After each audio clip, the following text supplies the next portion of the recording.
वह एक अकेला हारा हुआ व्यक्ति था, लेकिन एक खूंखार हत्यारा उसकी नौकरानी बन जाती है और उससे प्यार कर बैठती है। किडो बस एक साधारण लड़का था जो घर में अकेले अपनी गर्मी की छुट्टियां मना रहा था, क्योंकि उसके माता पिता अपने दूसरे हनीमून पर चले गए थे।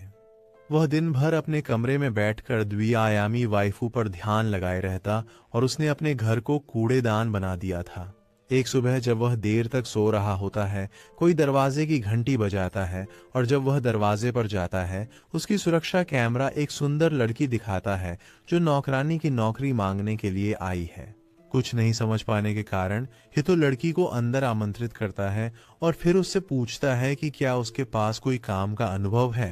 लड़की उसे बताती है कि वह पहले एक हत्यारी थी और उन लोगों को मार देती थी जो उसके मालिक के प्रति वफादार नहीं थे।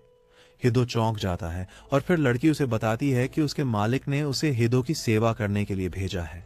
वह उससे कहता है कि वह उसे बताए कि वह बस मजाक कर रही है, लेकिन वह नहीं कर रही और वह और भी घबरा जाता है। वह पूछता है कि क्या वह किसी तरह उसके मालिक से जुड़ा हुआ है और हत्यारिन नौकरानी उसे बताती है कि उसकी दादी उसके मालिक के बेटे के तीसरे चचेरे भाई के ड्राइवर को जानती थी। केडो उससे कहता है कि तब वे सिर्फ अजनबी हैं, लेकिन उसे तुरंत एहसास होता है कि उसने उसकी बात बीच में ही काट दी और वह इस कारण नाराज भी हो सकती है। वह जल्दी से विषय बदल देता है और लड़की से पूछता है कि वह हत्या के किस क्षेत्र में विशेषज्ञ है और वह उसे एक प्रदर्शन देने का फैसला करती है। वह उसे पिछवाड़े ले जाती है और एक पेड़ पर चाकुओं का एक गुच्छा फेंकती है, जिससे उन चाकुओं की एक साफ लंबवत रेखा बन जाती है। केडो यह देखकर अपने पैंट गीला कर देता है और उससे कहता है कि उसके पास कोई नहीं है जिसे वह मरवाना चाहता है, और चूंकि वह उसके मालिक को भी नहीं जानता, उसे वापस लौट जाना चाहिए। लड़की नाराज दिखती है, लेकिन केडो के फैसले को स्वीकार करती है और उन्हें परेशान करने के लिए माफी मांगती है जैसे ही वह चली जाती है। जब वह चली जाती है तो हिडो राहत की सांस लेता है, लेकिन फिर उसे ध्यान आता है कि उसने कुछ भूल गई है। वह उसके पीछे दौड़ता है, उसे बताने कि उसने एक घंटी भूल गई है। जैसे ही वह चौराहे तक पहुंचता है, वह देखता है कि ट्रक्कुन उसके सामने है और उसे एहसास होता है कि वह फंस चुका है। सौभाग्य से असासिन मेड उस पर कूद पड़ती है और उसे इसे कैद होने से बचा लेती है। वह अजीब तरह से परेशान महसूस करती है जब वह उठती है। कहती है कि उसने इस तरह कभी किसी को बचाया नहीं, इसलिए उसे नहीं पता कि उसका दिल इतनी जोर से क्यों धड़क रहा है। हिटो इस पर थोड़ा हैरान होता है और फिर वह नौकरानी अपनी राह चल देती है। अचानक उसका मन बदल जाता है और वह उससे पूछता है कि क्या वह आकर अपनी क्षमताओं का उसे परीक्षण दे सकती है। जब वे उसके घर पहुंचते हैं तो नौकरानी उसे चाकू इस्तेमाल करने पर व्याख्यान देने लगती है और गेटो उससे कहता है कि वह बस उससे घर की सफाई करवाना चाहता है। वह कमरे में सभी थैलों की ओर इशारा करता है और हत्यारा पूछता है कि इनमें से कितने में शव हैं। गेटो घबरा जाता है और उसे समझाने की कोशिश करता है कि उसका उसके काम से कोई लेना देना नहीं है और वह सिर्फ एक सामान्य गृहिणी चाहता है। वह उसकी जान बचाने के लिए अपने आप को आर्नी समझता है, इसलिए वह उसकी मदद करना चाहता है। और लड़की उससे पूछती है कि क्या वह उसे नौकरी पर रखेगा अगर वह एक अच्छी हाउसकीपर साबित होती है। वह अपनी पूरी कोशिश करती है, लेकिन शुरू होते ही कुछ सेकंड में ही वह पोछा तोड़ देती है, हर जगह पानी गिरा देती है और बाल्टी उसके सिर पर होती है। वह हीडो से माफी मांगते हुए चिंतित है और कहती है कि वह गड़बड़ को जल्दी साफ कर देगी।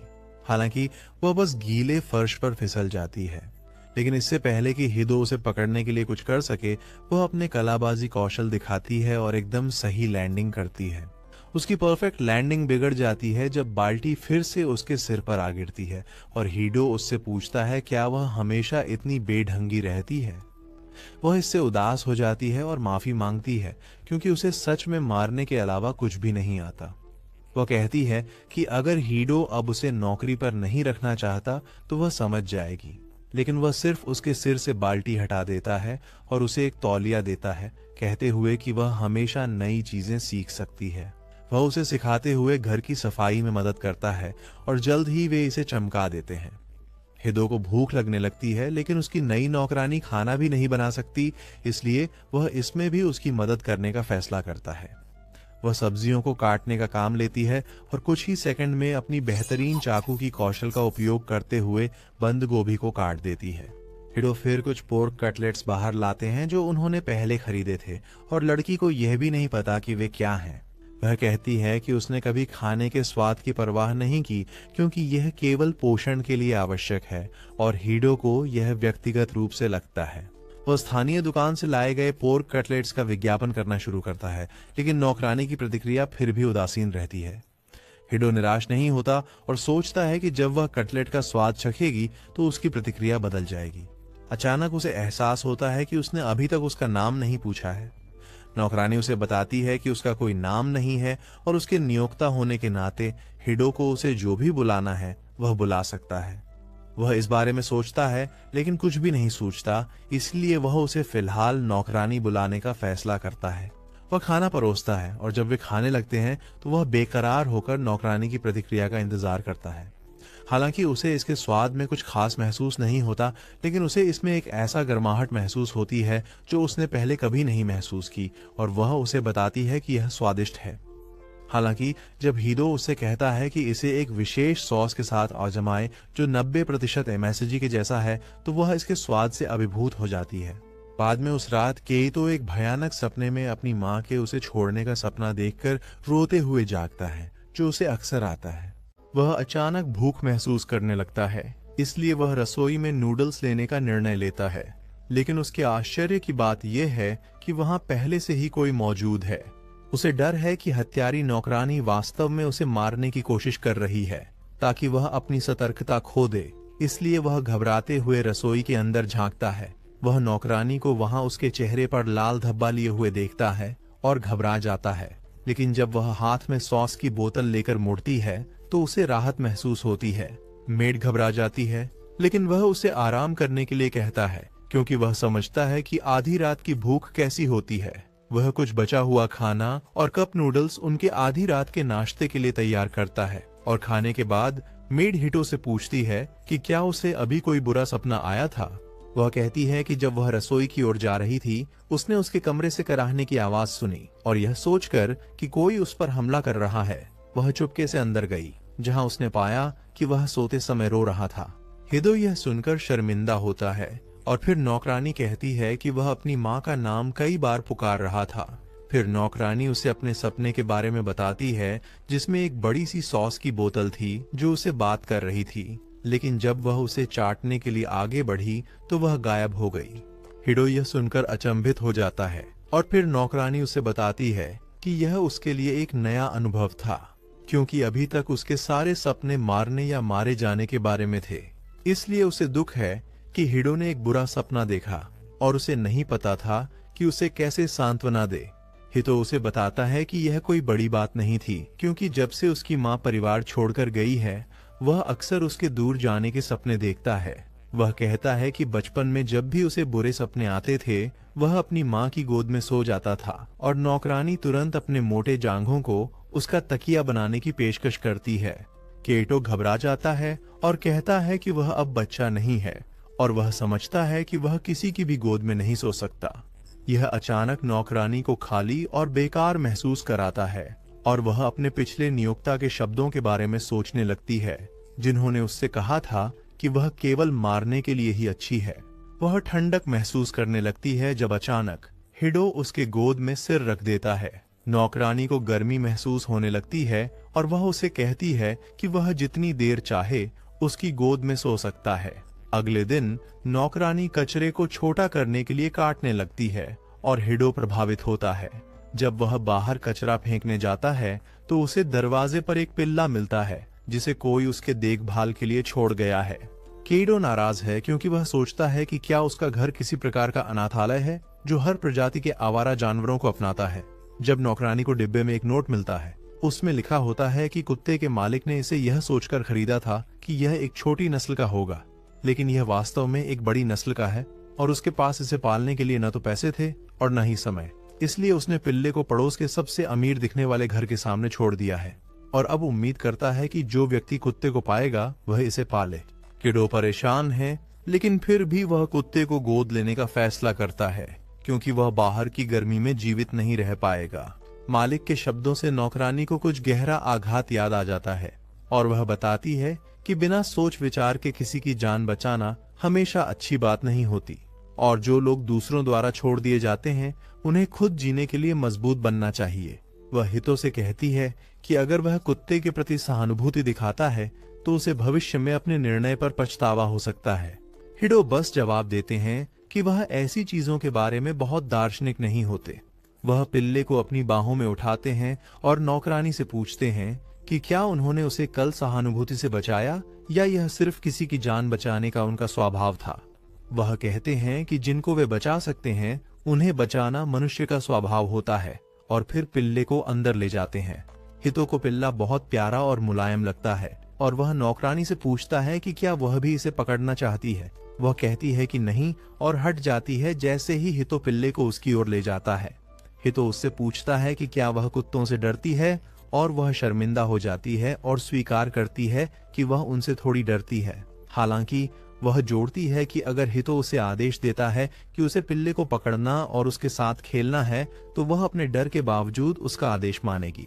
हिडो उसे बताता है कि उसे खुद को मजबूर करने की जरूरत नहीं है और फिर पूछता है कि वह कुत्तों से क्यों डरती है।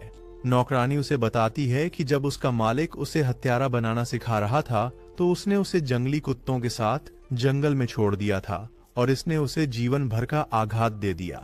हिडो कहते हैं कि यह एक गंभीर समस्या है क्योंकि वह फिलहाल पिल्ले को घर में रखने की योजना बना रहे हैं और उन्हें उम्मीद थी कि नौकरानी मदद करेगी। उनकी बातों ने उसे झकझोर दिया और अपने नए मालिक के लिए उपयोगी बनने के लिए वह अपने डर पर काबू पाने का निर्णय करती है और पूछती है क्या वह कुत्ते को पकड़ सकती है।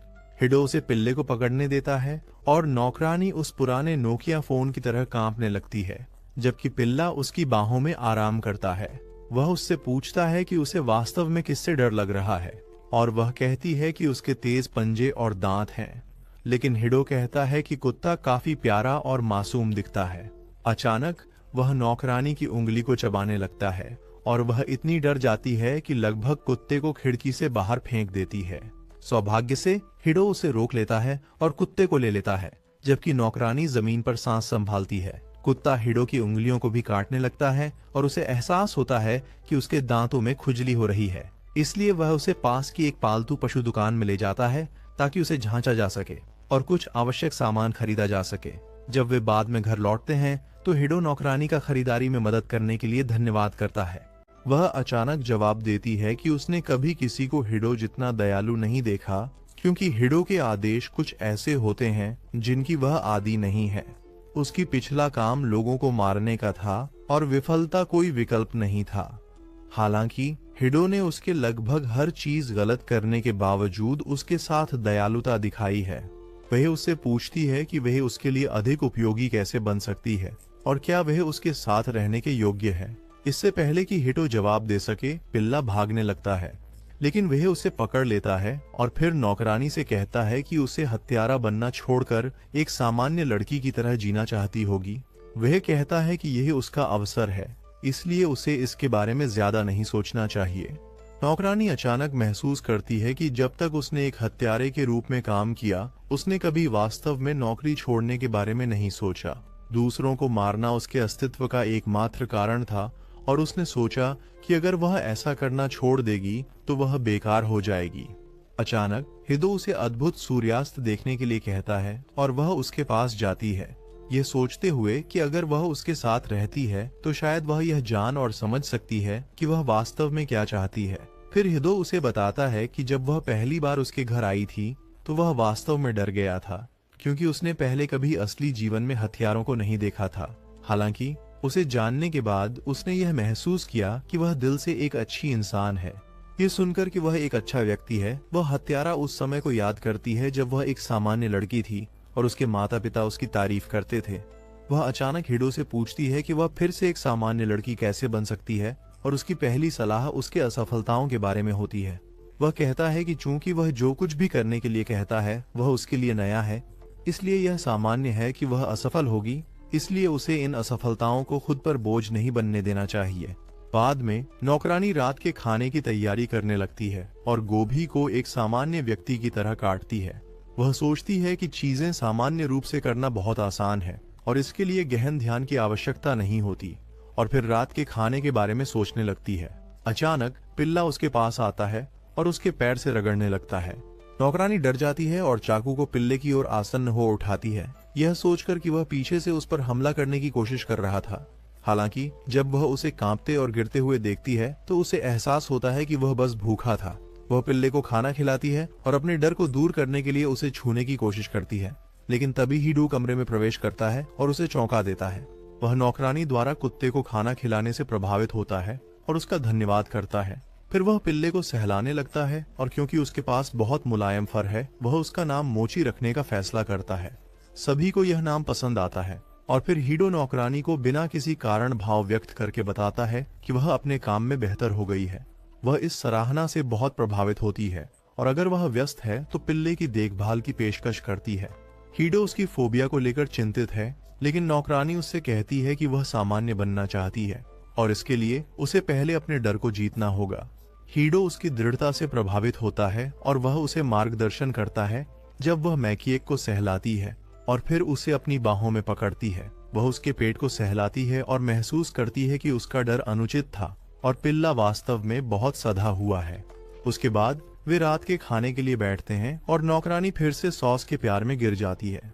वह जल्दी से अपनी थाली खत्म कर लेती है और जब हीडो पूछता है कि क्या वह दूसरी सर्विंग चाहती है तो वह कहती है कि उसे ऐसी चीजों के लिए अपने मालिक को परेशान नहीं करना चाहिए, लेकिन उसका शरीर इसके विपरीत प्रतिक्रिया करता है और थाली आगे बढ़ाती है।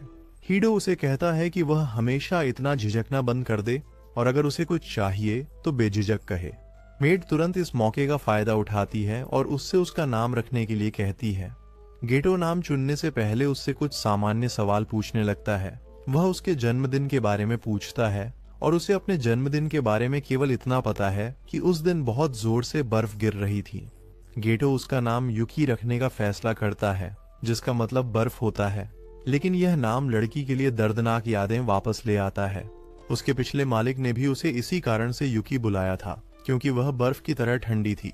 उसे यह नाम पसंद नहीं था, लेकिन जैसे ही हिटो बर्फ और सर्दी के प्रति अपने प्रेम के बारे में बात करता है, वह इस नाम को स्वीकार कर लेती है। वह हिटो को इस नाम के लिए धन्यवाद देते हुए मुस्कुराती है और फिर इसे एक बेवकूफी भरे पोकेमॉन की तरह दोहराने लगती है। अगले दिन जब युगी मोची के साथ खेल रही होती है, हिडो उसके पास एक पियर्सिंग गन लेकर आता है, क्योंकि वह अपने दोस्तों के सामने कूल दिखने के लिए पियर्सिंग करवाने की योजना बना रहा है। वह उससे कहता है कि वह खुद करने के लिए पर्याप्त आत्मविश्वास नहीं रखता, इसलिए वह युकी से उसके लिए इसे करने के लिए कहता है। वह यह काम करने के लिए तैयार हो जाती है, लेकिन जैसे ही वह उसके कान में छेद करने वाली होती है, वह अचानक पीछे हट जाती है। फिर कांपने लगती है और हिडो से पूछती है कि क्या यह उसका दंड है किसी ऐसी चीज के लिए जो उसे पसंद नहीं आई। वह कहती है कि उसे हिडो के शरीर में छेद करने से डर लग रहा है और वह उससे पूछता है कि क्या उसने पहले बड़े पैमाने पर लोगों का भेदन नहीं किया था। अचानक डोरबेल बजती है और युकी देखने जाती है कि कौन है। दरवाजे के बाहर हिडो की छोटी बहन रिको उत्सुकता से उसका इंतजार कर रही है, क्योंकि उसने उसे कुत्ता लाने के बारे में मैसेज किया था और वह उसे देखना चाहती है। युक्ति दरवाजा खोलती है और अपने भाई के घर में एक लड़की को देखकर वह स्तब्ध रह जाती है। जैसे ही रिको अंदर आती है, वह देखकर हैरान रह जाती है कि घर कितना साफ है, लेकिन इससे भी ज्यादा उसे यह पचाना मुश्किल लगता है कि उसके भाई ने एक सुंदर नौकरानी रखी है। वह उसके गाल खींचते हुए पूछती है कि उसने पहले क्यों नहीं बताया, और वह जवाब देता है कि अगर वह इसे बता